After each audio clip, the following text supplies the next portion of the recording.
Good morning, boys and girls. My name is Miss Tisa, and I'm here today to share with you the mystery of magnetic force. We're going to be taking a look at California Science Standard Grade 4 1F, which states, students know that all magnets have two poles, and that like poles repel each other, and opposite poles attract. We're going to explore the invisible force of magnetism. The supplies that we'll need to do that today are all right here. We've got a block magnet. Each of you will have one of these on your desk. We'll be using bar magnets later in the experiment. We have a ruler, we have a pencil, we have a blank piece of paper, and we have iron shavings in a salt shaker. To begin our first experiment today, all we need is a magnet, a pencil, and a place to record your observations. You should have a handout that looks just like this on your desk. You can use this today to guide your exploration, record your findings, and take it home to keep with your favorite magnets. Okay, let's get started. Pick up the magnet in front of you on your desk and pass it from hand to hand. Can you feel anything? Can you tell that it's even a magnet? I can't tell that mine is a magnet. I can't feel any force at all. Maybe mine's a dud. All magnets have two poles, and the force that a magnet emits is strongest at the pole. The poles on your magnet are marked with dots. The red dot is the North Pole, and the blue dot is the South Pole. As you can see, the dots are on opposite sides of your magnet, and they're opposite poles. What happens when you try to put like poles together? Take a moment to try to connect your blue dot with the blue dot of the person who's sitting next to you.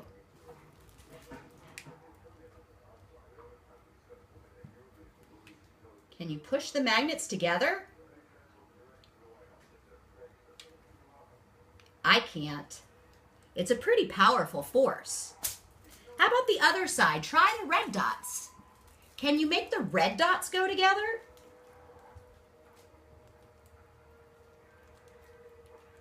I can't. It's a pretty powerful force.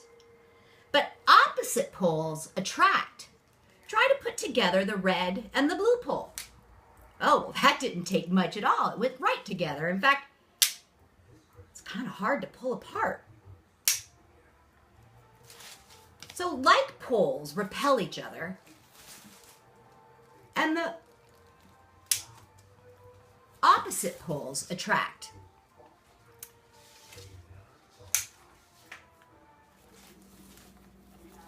Magnets are a lot of fun. So take turns experimenting with your magnets, and then record your observations on pages 2 and 3 of your handout. Magnetic force is invisible. You can't smell it, you can't taste it, you can't see it, and it doesn't make any noise. So how do we know it's there? One way we know is by playing with magnets. Only then can we actually feel it. But there is a way we can see it, and we're going to do that next. When you're ready and you've got your bar magnets, each of you should be divided up into groups of 2, and each group should have a set of these bar magnets.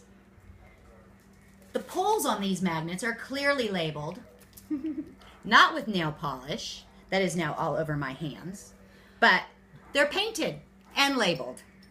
So it's clear which pole is which, the North Pole and the South Pole. This next experiment / magic trick, you need your bar magnets, and you need iron fillings, you need a piece of paper. So we're going to start with one magnet. Place your magnet underneath the piece of paper.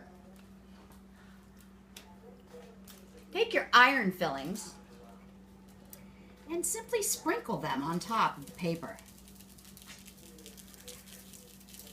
Sprinkle them in light, even layers.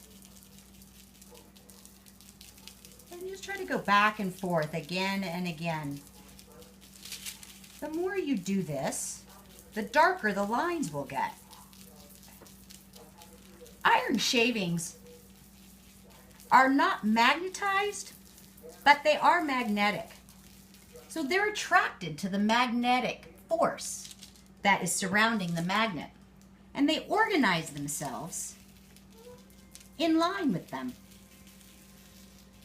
And I think you can see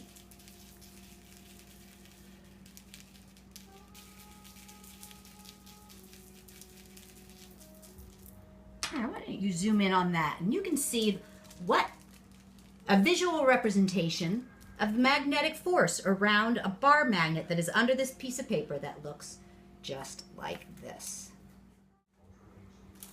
So we're trying to figure out why like poles repel and opposite poles attract.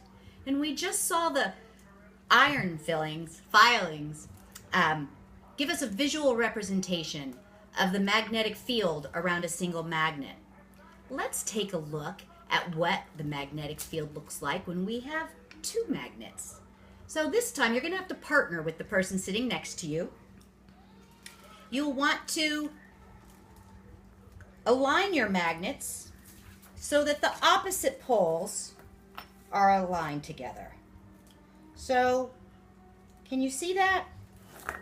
You want about 2 to 3 inches in between your magnets.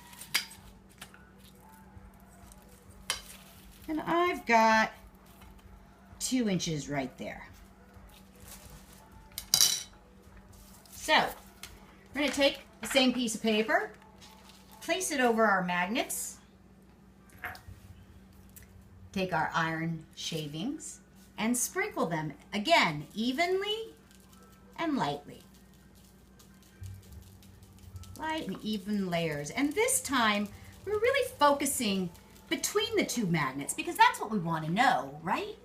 Why do opposite poles attract and like poles repel?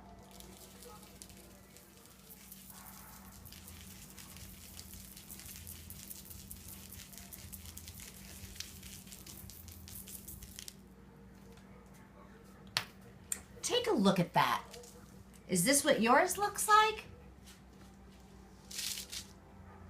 How are the magnetic poles between these two magnets interacting with each other? It looks like they're connected to me. Does it look like that to you? What do you think this means?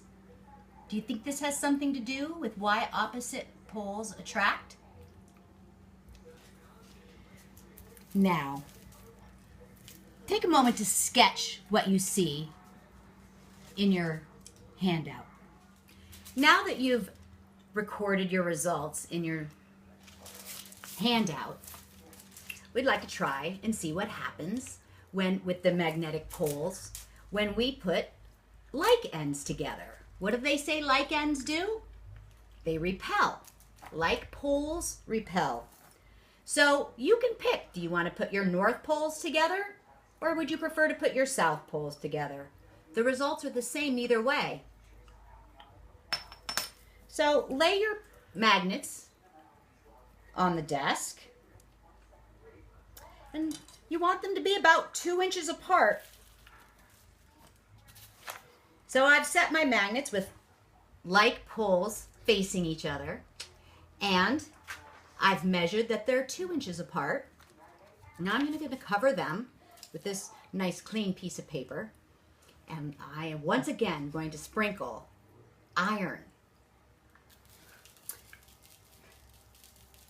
While you're sprinkling, again, remember to do it evenly and light layers.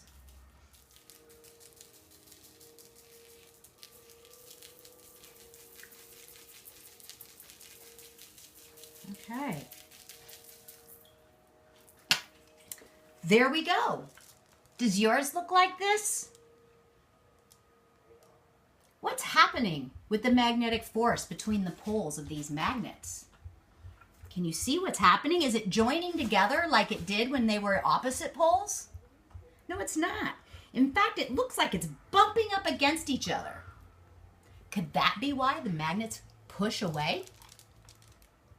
because of a magnetic invisible force? I think it has something to do with why you can't push like poles together and you can't keep opposite poles apart. So pick up your paper, of course, after you've sketched your results in your handout. You can pick up your paper and dump your shavings into your plastic cup. It's my dirty dish. And let's talk about the homework assignment. The block magnets are for you to take home and experiment. Take home and explore your environment. There's a list in your handout of items to test in your home. There's also a list on the last page of your handout of items you do not want to test. Keep the magnet away from your cell phone at all times and all other electronics. The purpose of your exploration at home is to identify materials that are magnetic and materials that are non-magnetic. Magnetic materials are simply materials that are attracted to magnets. Here's a tray of magnetic materials. If I run my magnet over there, look what happens. Magnetic materials aren't necessarily magnets, but they can be. Magnetic materials can be charged and become temporary magnets. And that is something that will be demonstrated by building a magnetic masterpiece. Take your magnet home and identify magnetic items in your house that your parents are fine with you using for your experiment.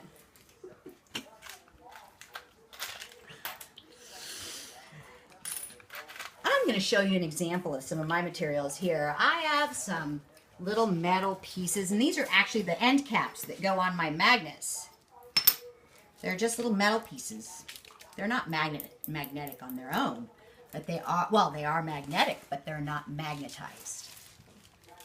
But when I place this material on the magnet, it becomes magnetized. Can you see that? Think that would stand up like that on its own out here? No. Look at this.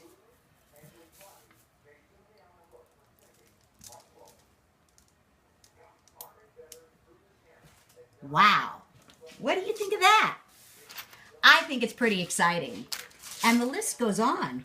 You can keep going.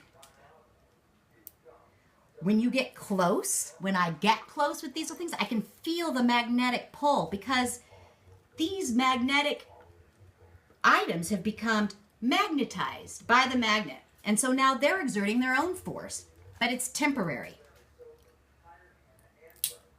As soon as they are removed from the magnet, they lose their magnetic force.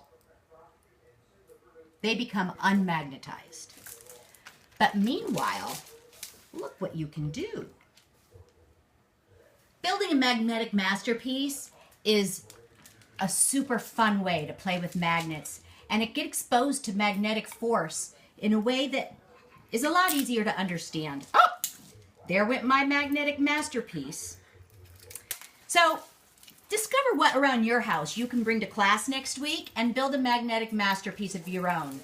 Prizes will be given for the tallest magnetic masterpiece, for the most unique use of materials, and the most gravity-defying magnetic masterpiece. But have fun with this, and have fun exploring your yard and your house and discovering what materials in your home are magnetic and which are non-magnetic. Magnetic force is a clean and green energy source that we are not tapping into. Clearly, there must be a way. It's up to you guys.